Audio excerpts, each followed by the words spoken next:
বিএনপির চেয়ারপারসন বেগম খালেদা জিয়ার দ্রুত সুস্থতা ও রোগমুক্তি কামনায় বুধবার বিকালে বেগমগঞ্জের চৌমুহনীর সুগন্ধা কমিউনিটি সেন্টারে বাংলাদেশ জাতীয়তাবাদী কৃষক দল কেন্দ্রীয় কমিটির যুগ্ম সাধারণ সম্পাদক শাহ আবদুল্লাহ আল বাকির আয়োজনে কোরআন তেলাওয়াত ও দোয়া মাহফিল অনুষ্ঠিত হয়। দোয়া মাহফিল অনুষ্ঠানে শাহ আবদুল্লাহ আল বাকি বলেন, বেগম খালেদা জিয়াকে সঠিক সময়ে উন্নত চিকিৎসার জন্য দেশের বাইরে যেতে না দিয়ে আজ উনাকে মৃত্যুর দিকে ঠেলে দিয়েছে স্বৈরাচারী সরকার। খালেদা জিয়া শুধু একটি রাজনৈতিক দলের নেত্রী নন, তিনি দেশের গণতন্ত্র।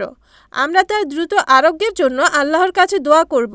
এ সময় উপস্থিত ছিলেন চৌমুহনী সাধারণ ব্যবসায়ী সমিতির সহসভাপতি জহিরুল হক সোহেল, উপজেলা বিএনপির সাবেক সিনিয়র সহসভাপতি মফিজুর রহমান দীপু, বিএনপির সদস্য আবু নাছের মামুন, নোয়াখালী জেলা কৃষক দলের যুগ্ম আহ্বায়ক এজিএস হানিফ, যুগ্ম আহ্বায়ক তুহিন, উপজেলা কৃষক দলের যুগ্ম আহ্বায়ক মিরাজ সহ বিএনপি ও অঙ্গ সহযোগী সংগঠনের নেতৃবৃন্দ। সতর্ক থাকতে হবে।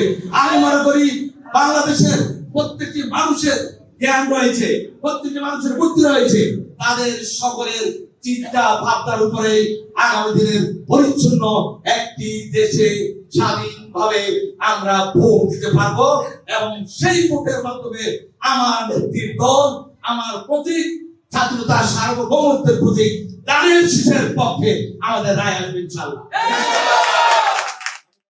Report Mohammad Suman Bhuiyan, NNTV, Noakhali.